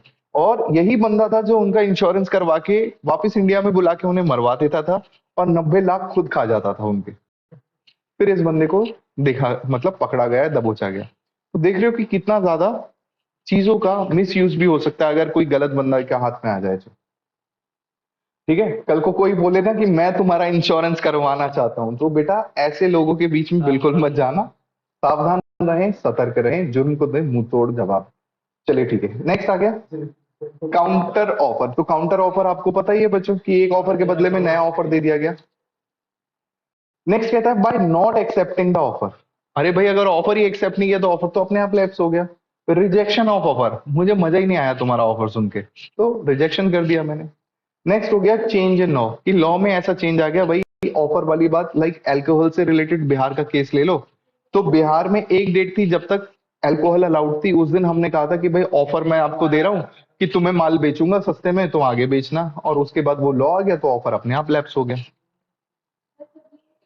बाय लॉ से ऐसे लैब तो आपने कॉन्ट्रैक्ट का नाम बनाया कोई भी हो। नहीं नहीं, अगर कॉन्ट्रैक्ट बना ही नहीं तो वॉइड कॉन्ट्रैक्ट होता है जो एक टाइम तक वैलिड हो। लेकिन मैंने ऑफर किया है, लेकिन अभी मैंने कुछ माल ही सप्लाई नहीं किया था, अभी ऑफर ही है, बट उससे पहले लॉ चेंज हो गया। ठीक है, तो ऑफर ही अभी कॉन्ट्रैक्ट नहीं बना, और वो वॉइड कॉन्ट्रैक्ट होता है। नेक्स्ट आते हैं बच्चों एक्सेप्टेंस में। एक्सेप्टेंस के लिए तो बस आप ये 2 पॉइंट याद रखो, इसके अलावा एक्सेप्टेंस में कुछ भी नहीं है। सबसे पहली एक्सेप्टेंस ये होनी चाहिए कि एब्सोल्यूट होनी चाहिए, अनक्वालिफाइड, कि जैसा आपको ऑफर दिया आप उसी के लिए यस कह रहे हो। मैंने कहा आओ बेटा मेरे से आके पढ़ो, आपने कहा नहीं सर, हर क्लास के बाद आपको थोड़ा सा डांस भी दिखाना पड़ेगा। तो ये आपने क्वालिफाई कर दिया। जैसे मैंने कहा ना कि मैं अपना फोन बेच रहा हूँ 10,000 में, आपने कहा नहीं सर फोन के साथ अपना घर भी बेच दो 10,000 में। तो मजा तो तुम्हें तो आएगा ही भाई, तुम्हें मिल रहा है। तो क्या हुआ, आपने क्वालिफाई मतलब एक कंडीशन उसमें ऐड कर दी। तो अगर ऑफर ही कंडीशन ऐड करेगा तो जो पुराना ऑफर है वो तो अपने आप खत्म हो जाएगा। तो एक्सेप्टेंस वैसे ही होनी चाहिए जैसा ऑफर दिया गया उसकी हर एक कंडीशन में। नेक्स्ट कहता है एक्सेप्टेंस मस्ट बी कम्युनिकेटेड। आपने एक्सेप्ट कर लिया, एक्सेप्ट करने के बाद कम्युनिकेट भी तो करना पड़ेगा, बिना कम्युनिकेट किए थोड़ी सा काम होता है। उसके बाद मैनर ऑफ एक्सेप्टेंस, जैसे आपको बोला गया है वैसे ही करना है। ये फिर आगे की जो बातें ये फर्जी है, आप खुद रीड कर लेना। ठीक है, अब ये कुछ कह रहा है बच्चों general rule of communication of acceptance. अब जैसे मैंने कहा था कि मैंने नौशाद से कहा कि मैंगो खरीद ले, इसने 2 साल बाद एक्सेप्टेंस दी, क्या वो एक्सेप्टेंस मानी जाएगी? लैप्स ऑफ टाइम की वजह से माना जाएगा, ऑफर ही लैप्स हो गया तो एक्सेप्टेंस कहां से दे रहे हो? तो उससे रिलेटेड कुछ जनरल पॉइंट्स है, सिर्फ रीड कर लेना, एग्जाम पॉइंट ऑफ व्यू से इंपॉर्टेंट नहीं है। ऑफर क्या होता है, एक्सेप्टेंस क्या होता है, ये हमने पढ़ लिया, एक बार इसको डिटेल में आप देख लेना। नेक्स्ट पढ़ते हैं बच्चों कैपेसिटी टू कॉन्ट्रैक्ट। ये हमारा आज का लास्ट का टॉपिक होगा, बहुत मजा आएगा बच्चों इसको करने में। सबसे पहली पार्टी जो कैपेसिटी, जिसके पास कैपेसिटी नहीं है कॉन्ट्रैक्ट करने की, वो है माइनर। कि माइनर कॉन्ट्रैक्ट नहीं कर सकता, कब तक नहीं कर सकता? जब तक वो माइनर है। पर जिस दिन वो मेजर हो गया तब वो कॉन्ट्रैक्ट कर सकता है। लेकिन कंडीशन कुछ ऐसी होगी बच्चों कि ये बच्चा अभी है 16 साल का, फिर होगा 17 साल का, फिर होगा 18 साल का। ये बच्चा था बच्चों, मैं इस बच्चे की साइकिल ले गया, यहाँ पे 16.5 साल का है, मैंने कहा बेटा ये साइकिल मेरे को दे दे, और साइकिल के बदले में मेरे से तू 1,000 रुपए ले लियो। ठीक है, बच्चा मासूम था, उसने साइकिल दे दी।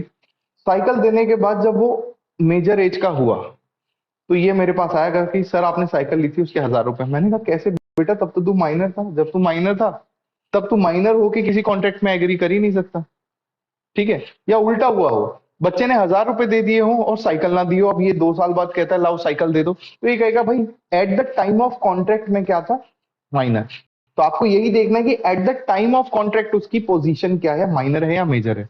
अगर माइनर होगा तो वो कॉन्ट्रैक्ट नहीं कर सकता, और माइनर के टाइम पे आपने कोई बात कही है और मेजर होने का वेट कर रहे हो, जैसे पुरानी फिल्मों में आपने देखा होगा कि जो हीरो या हीरोइन होते हैं उसके माँ बाप मर जाते हैं और 18 साल तक उसके रिश्तेदार उसको पालते हैं और बाद में उसको मरवाने की कोशिश करते हैं। क्यों? क्योंकि उसको सारी प्रॉपर्टी उसके नाम पे 18वें साल पे आएगी और फिर उसको यूज किया जा सकता है। तो याद रखना है आपको बच्चों, जब तक माइनर है कोई भी बात कर दी जाए, कोई भी वादा कर दिया जाए, तो उसके मेजर होने पे वो वादे जो होते हैं वो लीगल नहीं होते हैं, वो वैलिड नहीं होते हैं। बट माइनर के साथ भी कॉन्ट्रैक्ट किया जा सकता है। कब कॉन्ट्रैक्ट किया जा सकता है बच्चों? जब उसके बेनिफिट के लिए हो या फिर उसको सप्लाई ऑफ नेसेसिटी दी हो। Supply of necessity. अब जैसे आपने पढ़ा है कि पार्टनरशिप, पार्टनरशिप भी एक एग्रीमेंट है बिटवीन पार्टनर्स, लेकिन क्या पार्टनरशिप में हम पार्टनर को माइनर को पार्टनर ले सकते हैं, यस और नो? नहीं ले सकते। लेकिन अगर लेंगे तो सिर्फ और सिर्फ प्रॉफिट्स के लिए। क्या माइनर को हम एजेंट बना सकते हैं? नहीं बना सकते, लेकिन उसके फायदे के लिए बना सकते हैं। ठीक है, तो यही बात है जो हमें माइनर में पढ़नी है, और माइनर बहुत इंपॉर्टेंट है, आपके एग्जाम में कुछ ना कुछ माइनर से रिलेटेड जरूर पूछा जाएगा। सबसे पहले कहता है हु इज कॉम्पिटेंट। अब ये तो वही बात बता रहा है कि कौन कौन लोग हैं। देखो कौन। यस, अब पढ़ते हैं बच्चों पोजीशन ऑफ माइनर। सबसे पहले कहता है validity. An agreement with minor is void ab initio. इस लाइन को याद रखना, इस पे रिलेटेड आपके एग्जाम में कोई ना कोई क्वेश्चन आ सकता है। तो वॉइड एब इनिशियो मतलब यही मैंने आपको बताया कि अगर मैंने यहां से भी उसके साथ एग्रीमेंट किया हो ना, ये यहीं से वॉइड हो गया, यहां आने का आपको वेट करना ही नहीं है, यहां पे आके भी वो वॉइड ही होगा। नेक्स्ट कहता है the minor has receive any benefit under a void contract he can not ask for return of the same. मतलब आपको पता है माइनर के साथ कॉन्ट्रैक्ट तो हो ही नहीं सकते, वॉइड एग्रीमेंट है, लेकिन उसके अंदर भी अगर आपने उसको फायदा दे दिया, माइनर को फायदा दे दिया, तो आप उससे फायदा रिटर्न में नहीं ले सकते। ठीक है, तो याद रखना है बच्चों कि आपको ना कुछ कुछ बच्चे होते हैं जो लोगों को पागल बनाते हैं। कहते हैं अरे नहीं हमारी तो दाढ़ी मूछ आ गई, हम तो बड़े हो गए हैं, लेकिन होते वो बच्चे ही हैं, जिसकी वजह से सामने वाली पार्टी का नुकसान हो सकता है। आपको भी इसका एक केस लॉ देता हूं, केस लॉ तो बाद में देता हूं, पहले बच्चों ये एग्जाम्पल है। ये एक बच्चा है, ठीक है, जो कि खुद को प्रेजेंट कर रहा है एज मेजर, बट मेजर नहीं है। ये कहीं से कुछ चुरा के लाया। क्या चुरा के लाया? इसने कहीं से आईफोन मारा, चोरी है, मान लेते हैं कि चोरी चकारी करता है। एक पर्सन से मिला, कह रहा है कि भैया मैं ना अपना आईफोन बेच रहा हूँ आपको, तो आप खरीद लो। मात्र 10,000 का आईफोन है, उसकी एक्चुअल वैल्यू 1 लाख रुपीज की है। तो ये व्यक्ति भी खुश हो गया कि भैया 10,000 में मिल रहा है, इसने आईफोन परचेज कर लिया। आईफोन परचेज कर लिया, 10,000 रुपए लिए, ये 10,000 रुपए को डकार गया जो माइनर बच्चा था। बाद में आपको पता है फोन का तो ट्रैकिंग हो जाती है, ट्रैकिंग के बाद जब एक्चुअल ओनर का पता चला और इसको धर दिया, तो इससे कहा कि भैया तुम फोन चोरी करते हो। कह रहा नहीं, मेरे को तो किसी ने बेचा था। बाद में जब हर चीज का खुलासा हुआ तो पता चला कि ये तो माइनर है। तो क्या माइनर से ये 10,000 रुपए ले सकता है वापस? नहीं ले सकता। अब ये बोलेगा कि सर मेरी क्या गलती है, तो लॉ बोलेगा ये तुम्हारी गलती है। जिसके साथ एग्रीमेंट कर रहे हो उसके बारे में पहले पूरा पता तो लगा लो, एटलीस्ट आधार कार्ड तो देख लो उसका एक बार। ये बच्चों सेम बात आपके साथ है। कभी भी किसी के साथ कोई डीलिंग करो, अगर पैसों से रिलेटेड है जिसमें अच्छा खासा पैसा लग रहा है, आपका आपके लेवल पे अच्छा खासा पैसा है 5,000 से ऊपर, तो जिस बंदे के साथ डील कर रहे हो उससे उसका आधार और पैन ले लिया करो। ठीक है, आधार से आप उसका घर ट्रैक ना भी कर पाए, आप पैन कार्ड लेके मेरे पास आ जाना, बस पैन से मैं उसका बहुत कुछ मतलब हम कर सकते हैं, उखाड़ सकते हैं, ये बातें मैं नहीं बोलता, लेकिन पैन से भी हम उसे इनकम टैक्स से एक नोटिस भिजवा सकते हैं, जिससे अगर आपका नुकसान हुआ तो वो थोड़ा सा बच सकता है। खैर, ये था बच्चों कि जो मेजर है ना, अगर माइनर ने खुद को मेजर रिप्रेजेंट किया है तो ये गलती किसकी है? ये उस व्यक्ति की गलती है जिसने खुद पता नहीं करा। अब बच्चों ये यूके का एक वो है, यूके में छोटे छोटे डिस्ट्रिक्ट में, जैसे आपको पता है इंडिया में भी राजा हुआ करते थे, यहाँ के एक प्रिंस थे। इस प्रिंस को एक लड़की पसंद आई, इसने लड़की से एज नहीं पूछा, लेकिन इसे लगा कि लड़की तो 18 प्लस होगी, बट लड़की की एक्चुअल एज थी 16 साल की। वहां जो मैरिज एक्ट है, वहां मैरिज एक्ट के हिसाब से मैरिज की एक लिमिट होती है और एक होती है दूसरी, जो मतलब एडल्ट होने की लिमिट होती है। ठीक है, तो वो एज है 18 प्लस। तो इसने शादी कर ली, शादी करने के बाद जब वो 17 साल की हुई, उसको एक बेबी हो गया। बेबी होने का मतलब क्लियर है कि उनके बीच में सेक्सुअल रिलेशन हुए। तो जब पता चला कि बेबी हो गया है, किसी ने कोर्ट में कंप्लेंट करी और उस कोर्ट ने उस प्रिंस को इम्प्रिजनमेंट दे दी।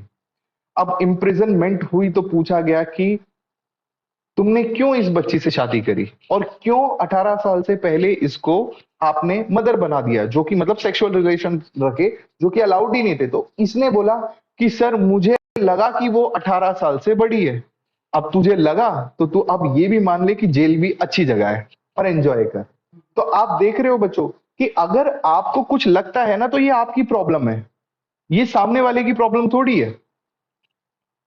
एक स्टूडेंट आया था सीएमए का, कह रहा था कि सर मेरे को ना वो लड़की अच्छी लगती है पर वो बहुत एटीट्यूड दिखाती है। मैंने कहा भाई तेरे को अच्छी लगती है तो तेरी प्रॉब्लम है ना, इसमें तो उसको क्यों बीच में ला रहा है। अब मुझे ऐश्वर्या राय अच्छी लगती है, उसने अभिषेक बच्चन से शादी कर ली, तो वो बेवफा थोड़ी है भाई, मेरी गलती है मुझे वो अच्छी लगती है ना। तो ये सिंपल सा फंडा होता है। सिमिलरली जब आप स्पेशली मॉनेटरी टर्म्स में किसी के साथ आते हैं और आप कहते हैं कि हमें लगा था कि शायद वो अपनी ऑब्लिगेशन कंप्लीट करेगा, हमें लगा था कि वो साउंड माइंड है, हमें लगा था कि वो मेजर ऑफ एज है, तो तुम्हें लगा था तो ये तुम्हारी प्रॉब्लम है। और लॉ सिंपल सी बात कहता है कि भाई जो गलत करेगा वो भरेगा। ठीक है, नेक्स्ट पॉइंट। नेक्स्ट कहता है बच्चों हाँ ये पॉइंट हो ही गया। कहता है fraudulent representation by minor, no difference in status. कहता है अगर माइनर फ्रॉड, अभी वो आईफोन वाला जो केस बनाया ना, आईफोन वाले केस में भी माइनर ने फ्रॉडुलेंट किया, लेकिन आपकी गलती थी, आपको पता ही नहीं चला कि माइनर है मेजर है, तो again you can not ask for the return. ठीक है, वो अलग बात है, ऐसे केसेस में ऐसे बच्चों के जो पेरेंट्स है वो कर देंगे वापस, लेकिन बच्चे के ऊपर कोई लायबिलिटी ऑब्लिगेशन नहीं आएगी। नेक्स्ट कहता है minor with consent of all partners be admitted for benefits. तो बेनिफिट्स के लिए पार्टनरशिप में हो सकता है, और किसका कंसेंट जरूरी है। और नॉर्मली आपको पता है पार्टनरशिप में किसी भी नए पार्टनर को एडमिट करना हो तो सारे पार्टनर्स का जरूरी होता है कंसेंट। नेक्स्ट कहता है contract entered by minor is void ab initio, hence no specific performance enforced on such contract. Clear बात। नेक्स्ट कहता है minors parents guardians are not liable for minors creditor for breach of contract by the minor। Minor ने किसी से पैसे लिए, बोला मैं तो मेजर का हूं, लाओ पैसे दे दो, तुम्हारे पैसे हम कर देंगे वापस। वो बात अलग है कि एथिकल ग्राउंड्स में शायद पेरेंट्स वापस कर दें, लेकिन टेक्निकल एंड लीगल ग्राउंड्स में माइनर की और उसके गार्जियन की भी कोई रिस्पॉन्सिबिलिटी नहीं है। नेक्स्ट कहता है a minor can act as agent but not personally liable. कि नॉर्मली आपको पता है कि एजेंट के केस में प्रिंसिपल ही लायबल होता है, लेकिन जब एजेंट कुछ ज्यादा अपनी जो लिमिट्स है उससे ज्यादा काम कर दे तो उसके लिए खुद रिस्पॉन्सिबल एजेंट हो जाता है। तो जब एजेंट रिस्पॉन्सिबल है तो एप्लीकेशन उसकी है, लेकिन यहां बोला गया है कि बच्चा अगर अपनी हद से ज्यादा भी रिप्रेजेंट कर देगा बट स्टिल वो ऑब्लिगेशन नहीं लेगा, उसकी कोई लायबिलिटी नहीं होगी। Next, a minor cannot become shareholder of the company except when the shares are fully paid। मतलब अगर शेयर अनपेड है तो उस पे पैसे तो देने पड़ेंगे, लेकिन अगर फुली पेड शेयर है तो वो किसी बच्चे को ट्रांसफर किए जा सकते हैं। नेक्स्ट कहता है minor can not be adjudicated as insolvent. Minor को आप इंसॉल्वेंट नहीं डिक्लेयर कर सकते। उसके बाद कहता है can enter into apprenticeship service and education. ये तो पता है इन सब में एजुकेशन में सर्विस में जाता है जहां पे उसके गार्जियन ही उसकी चीजों को संभालते हैं। नेक्स्ट कहता है guarantee for and by minor. आपको क्या लगता है क्या माइनर गारंटी ले सकता है किसी की? नहीं। लेकिन क्या माइनर के फेवर में कोई गारंटी ले सकता है? बिल्कुल ले सकता है। Minor as trade union member इसको करने की कोई जरूरत नहीं है। ये है बच्चों सबसे, ये मैं डेंजर का साइन बना रहा हूं, ये बच्चों डेंजर का साइन है। एक्सेप्शन क्या? नहीं, आज ही करेंगे, कोई बात नहीं, जिसको पढ़ना है वो पढ़ रहा है, जिसको नहीं पढ़ना वो तुम्हारे। देखो जैसे ना एक पंडित जी घर पे आके पूजा करते हैं तो वो तो अपना काम कर जाएंगे, जिसका भगवान पे ज्यादा ध्यान है वो भगवान को पूजेगा, जिसका नहीं ध्यान है वो नहीं पूजेगा। पंडित को अपना काम करना है, टीचर को अपना काम करना है। वो दरवाजा है, यू में लीव। जिसको नहीं पढ़ना वो जा सकता है। देखो ओपन ऑफर है, you can come you can leave. बस ये इतना सा मैं करवा रहा हूँ बस, उसके बाद 1 घंटा हो। चलिए जस्ट किडिंग, बस ये एक्सेप्शंस कर लो फिर खत्म करते हैं। सबसे पहले कहता है contract for the benefit of minor is exception that minor के साथ कॉन्ट्रैक्ट वॉइड होता है। तो अगर उसके बेनिफिट के लिए है तो आप कॉन्ट्रैक्ट कर सकते हो। दूसरा, कॉन्ट्रैक्ट अगर उसके गार्जियन ने करा हो। अब छोटा बच्चा है 3rd क्लास का, ऐसा बच्चा मेरे ही घर में होगा, मेरा भतीजा है, तो उसको मैं कहूंगा बेटा कॉन्ट्रैक्ट के हिसाब से तेरे पे स्कूल जाने की कोई बंदिश नहीं है, तो नहीं भी जाएगा तो चलेगा। तो वो बच्चा 1 महीने स्कूल नहीं गया, जब स्कूल गया तो बोला कि भाई तुम्हें हम क्यों ना रेस्ट्रिकेट करें, तो बोले कि तुम मेरे साथ कैसे कॉन्ट्रैक्ट में आ गए, तुम्हारे पास क्या पावर है मेरे अगेंस्ट, तुम सिर्फ मेरे बेनिफिट्स के लिए काम करोगे, मेरे को रेस्ट्रिकेट नहीं कर सकते। तो फिर स्कूल वाले बोलेंगे कि बेटा तेरे साथ तो कोई कॉन्ट्रैक्ट ही नहीं करा, हमने कॉन्ट्रैक्ट किसके साथ किया है, तेरे गार्जियंस के साथ किया है, तेरे पेरेंट्स के साथ किया है। तो तुम्हें हमारी बात ना भी माननी पड़े पर तुम्हें रेस्ट्रिकेट करेंगे तो तुम्हारे मम्मी पापा की ये रिस्पॉन्सिबिलिटी है कि तुम्हें स्कूल ना आने दे, ठीक है। बट ये कहता है लेकिन with in the authority of guardian होना चाहिए और बेनिफिट ऑफ माइनर। जैसे रेस्टिकेट करना उसको बेनिफिट के लिए नहीं है, लेकिन प्राइम पर्पस क्या है उसकी, एजुकेशन, जो कि उसके बेनिफिट के लिए। और ये आ गया बच्चों वो पॉइंट, सप्लाई ऑफ नेसेसिटीज। ये मैंने आपको बताया था कि अगर किसी बच्चे को सप्लाई ऑफ नेसेसिटी करिए, कल को जब बड़ा हो जाएगा, जॉब लग जाएगी उसकी, तो जॉब लगने के बाद वो व्यक्ति से हम पेमेंट ले सकते हैं। अब वो व्यक्ति बोलेगा कि भाई आपने जब ये सारी सर्विसेज मुझे दी थी तब तो मैं माइनर था, तो आप कैसे मेरे से मान सकते हैं, क्योंकि माइनर के साथ तो वॉइड एब इनिशियो है।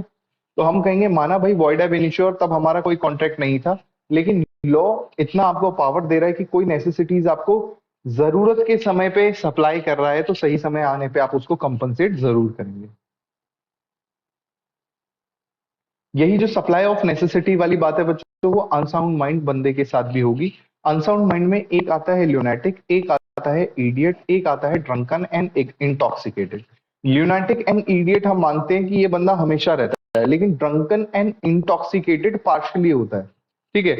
जैसे कोई कोई व्यक्ति होता है जो शाम को लेने की, मतलब शाम को थोड़ा सा ड्रिंक करना प्रेफर करते हैं, वो शाम को ड्रिंक करते हैं सिर्फ उस टाइम के लिए, वो इंटॉक्सिकेटेड या अनसाउंड माइंड है। उसमें भी अगर ज्यादा पीली है तो आज तो गाड़ी तेरा भाई चलाएगा, है ये वाली बात है। तो ऐसे बंदे से कभी गाड़ी नहीं चलवानी जो कह रहा है आज तेरा भाई गाड़ी चलाएगा, ठीक है। गाड़ी चलानी आती हो या ना आती हो, क्योंकि मेरे भी एक दोस्त जिनको गाड़ी चलानी नहीं आती, उन्होंने थोड़ी बहुत गाड़ी मेरे से ही सीखी है। जब वो थोड़ी सी ड्रिंक कर लेते हैं तो उस टाइम पे कहते हैं आज तो गाड़ी तेरा भाई चलाएगा, तो मैं समझ गया कि भैया इसे पीछे ही बैठाना है। मैं कहता हूँ भाई पीछे बैठ के चलाएगा तू, तो कहता, हाँ पीछे बैठ के तेरा भाई आज गाड़ी चलाएगा, चला ले, ठीक है। तो ये बस इतना था पर्सन ऑफ अनसाउंड माइंड में, और कुछ इसमें करने की जरूरत नहीं है। लेकिन पर्सन ऑफ अनसाउंड माइंड के लिए भी आपको क्या चीज याद रखनी है कि पर्सन ऑफ अनसाउंड माइंड को भी अगर किसी टाइम पे सप्लाई ऑफ नेसेसिटी की गई है, तो जब वो साउंड माइंड हो जाएगा, साउंड माइंड ना भी हो और ये पता चले कि इसके पास तो बहुत सारी प्रॉपर्टी है, अच्छी फैमिली से बिलोंग करता है, तो वहां पे आप अपना कंपनसेशन मांग सकते हैं, ठीक है। So person disqualified by law ये हम नेक्स्ट क्लास से करेंगे, इससे शुरू। तो फिलहाल आज की कक्षा हम यहीं समाप्त करते हैं। तो यहां तक बच्चों आप पढ़ लेना, कोई डाउट हो तो पूछ